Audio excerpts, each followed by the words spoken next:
হাই everyone, জোষ্ণা ব্লগৰ নতুন এটা ভিডিঅ'লৈ আপোনালোক সকলোকে স্বাগতম জনাইছোঁ। আশা কৰোঁ সকলো ভালে আছে আৰু বৰ্তমান মোৰ ভালেই। আৰু বহুত দিনৰ মূৰত আজি আপোনালোকলৈ এটা মই নতুন ৰেচিপি দিম বুলি ভাবিছোঁ। আৰু ভিডিঅ'টোত কি মই বনাওঁ, কি কৰোঁ, আপোনালোকে ভিডিঅ'টো শেষলৈকে চাব। আৰু যদিহে ভাল লাগে লাইক, লগতে কমেণ্ট, আৰু যিসকল নতুন প্লিজ প্লিজ প্লিজ আমাৰ জোষ্ণা ব্লগ চেনেলটো ছাবস্ক্ৰাইব কৰে, এই মোৰ অনুৰোধ। ভিডিঅ'টো একেলগে চাব।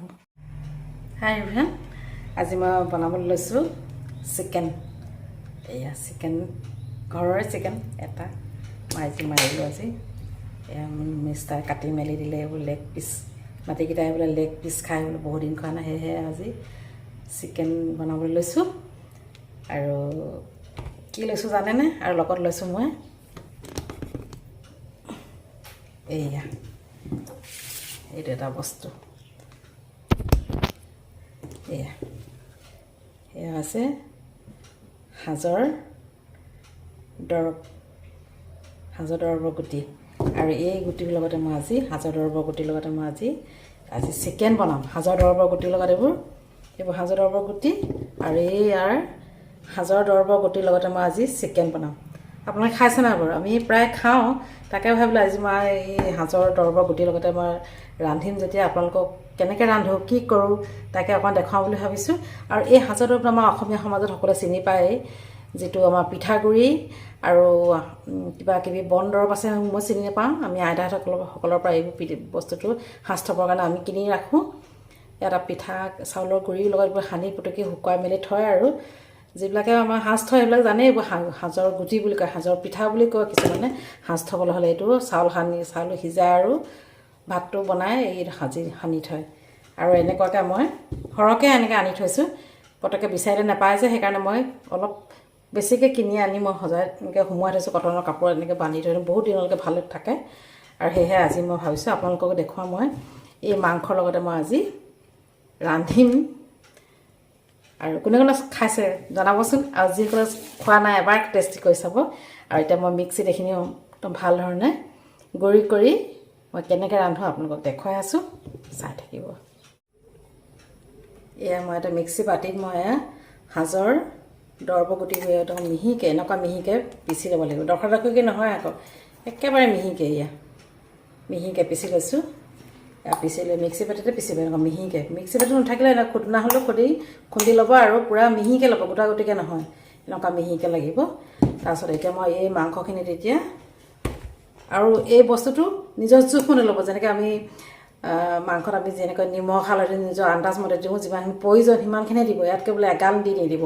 মই যিমানখিনি প্ৰয়োজন সিমানখিনিয়ে মই লৈছোঁ ইয়াত। এতিয়া নিজৰ আন্দাজ জানিব নহয়, এখন ভাজিত কিমানখিনি নিমখ দিলে আমাৰ সোৱাদটো হ'ব। ঠিক তেনেকৈ এই বস্তুটো তেনেকৈ যিমানটো দিলে আমাৰ প্ৰয়োজন, যিমান গ্ৰেভি খায় সিমানে এনেকুৱাকৈ দিব। মই যিমান মোৰ প্ৰয়োজন হৈছে মই সিমানখিনিটোৱে মই পিচি দিছোঁ। এতিয়া মই মাংসত এয়া প্ৰথমতে মিঠাতেল, তাৰপাছত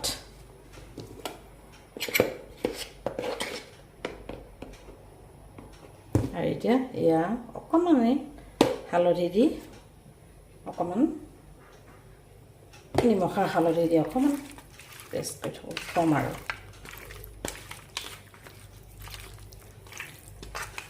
সানি ল'ব নিমখ হালধি।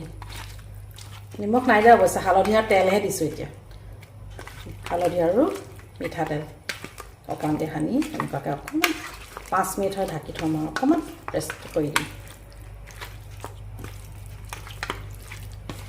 তাৰপিছত মই এতিয়া মছলাখিনি যোগাৰ কৰি লওঁ, কি কি দিম। এনেকৈ অকণ দেৰি ঢাকি থৈ দিম। আৰু এতিয়া কেৰাহী পাতিছোঁ, গেছ জ্বলাই লৈছোঁ।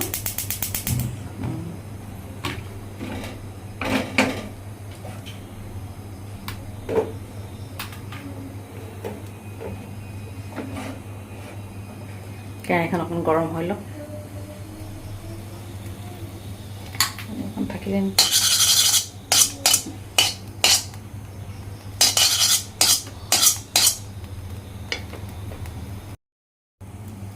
ইয়াতে কেৰাহী গৰম হ'ল, সেইকাৰণে তেল দিয়া হৈছে। মাংস অকণমান ডাঙৰ ডাঙৰ লেগ পিচ, সেইকাৰণে তেলটো অকণ। আৰু এইফালে লৈছোঁ এয়া পিঁয়াজ কাটি লৈছোঁ, এইফালে ৰচুন আদা পিচি লৈছোঁ, এইফালে এটা ভোট জলকীয়া এটা, হালধি আৰু নিমখ, আৰু এয়া সাজৰ গুটি দেখুৱাইছিলোঁ নহয়, এয়া পিচি লোৱা সাজৰ গুটি পিছা। তেল গৰম হৈছে আৰু ন, তাইক আৰু অলপ ভালকৈ গৰম হৈ লওক। এয়া তেল গৰম হৈছে আৰু অকণমান নিমখ, গোটেইখিনি দিয়ে নে অকণমান নিমখ,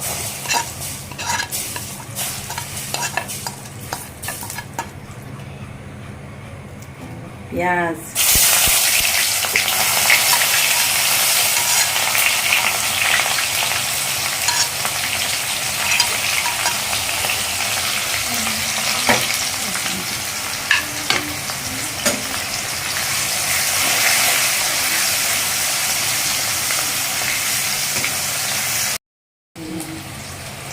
এতিয়া আকৌ ৰচুন আদা পিছা,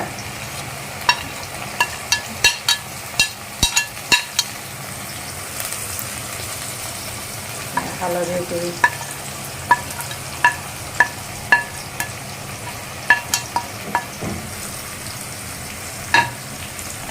এইখিনি এতিয়া কেঁচা গোন্ধ যোৱালৈকে অকণ ভাজি লওঁ।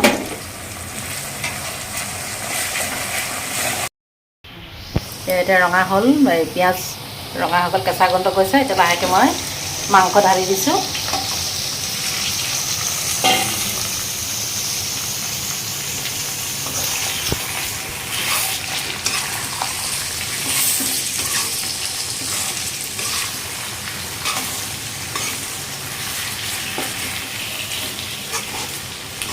অলপ ফ্ৰাই কৰি ল'ব লাগিব।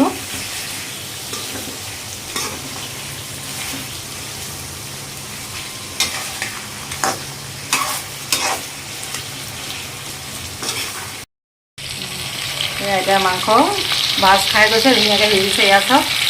আৰু এতিয়া এই চব্জিটোত একো মছলা দিব নালাগে, কাৰণ এই সাজৰ দৰবটোতে সকলো মছলা আছে। ইয়াৰ যিবিলাক পাতৰ গন্ধ আছে তাতে ইয়াৰ মানে মছলা গন্ধটো হৈ যাব, আৰু যিটো সাজৰ দৰবৰ সোৱাদটো বৰ সুন্দৰকৈ ওলাব। সেইকাৰণে ইয়াত কোনো মছলা দিবলৈ প্ৰয়োজনে নাই, আমিও দিয়া নাই বাৰু। আৰু খালি মাংসখিনি আৰু অলপ সিজিবৰ কাৰণে আমি অকণ পানী ছটিয়াই দিছোঁ, গৰম পানী ছটিয়াই দিছোঁ।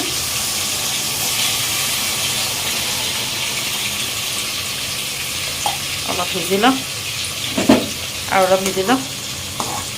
মাংস তেল ওলোৱালৈকে সিজি লওক, আৰু পানী অকণ দিয়া হৈছে। তাৰপিছতে আমি সাজৰ দৰবৰ যিটো পিঠাগুড়ি সেইটো আমি দিম। এয়া এতিয়া মাংসৰ তেল ওলাইছে, এয়া পানী শুকাই তেল ওলাইছেগৈ। আৰু এইখিনি সময়তে আমি গেছটো একেবাৰে কমকৈ থৈছিলোঁ, কাপত সিজাইছিলোঁ। এয়া মাংস সিজিলে, ৰংটো বৰ ধুনীয়া হৈছে চোন। এতিয়া ইয়াৰ ওপৰত আমি পিচি থোৱা সাজৰ দৰবৰ গুটি দি দিছোঁ।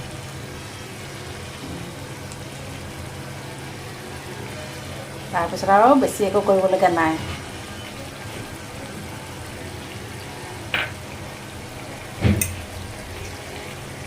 এতিয়া লৰাই দিম। তাৰপিছত আকৌ অকণমান থাকিব লাগিব কেৰাহীতে।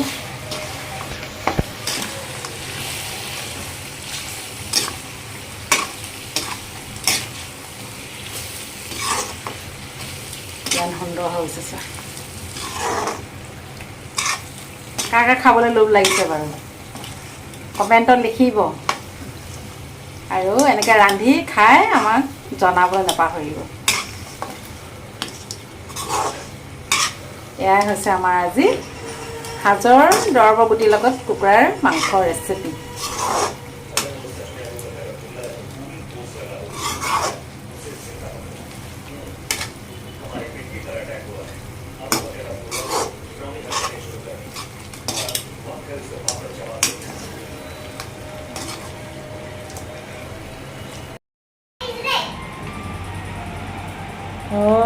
আইজনী এইজনী মোৰ নাতিনীজনী আহিছে, কিবা কৰিবা নি আই? হয় নেকি?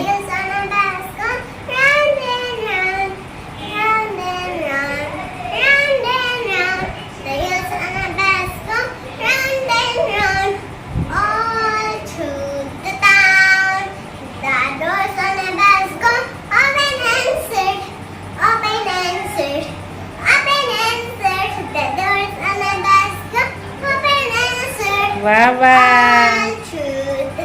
হয় নেকি স্কুলত এনেকৈ শিকায় নেকি হ্যাঁ বাহ থেংক ইউ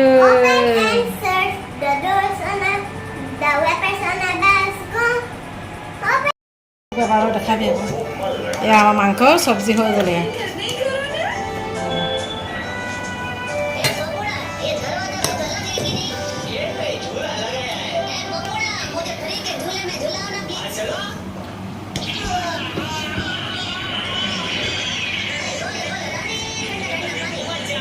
খোৱা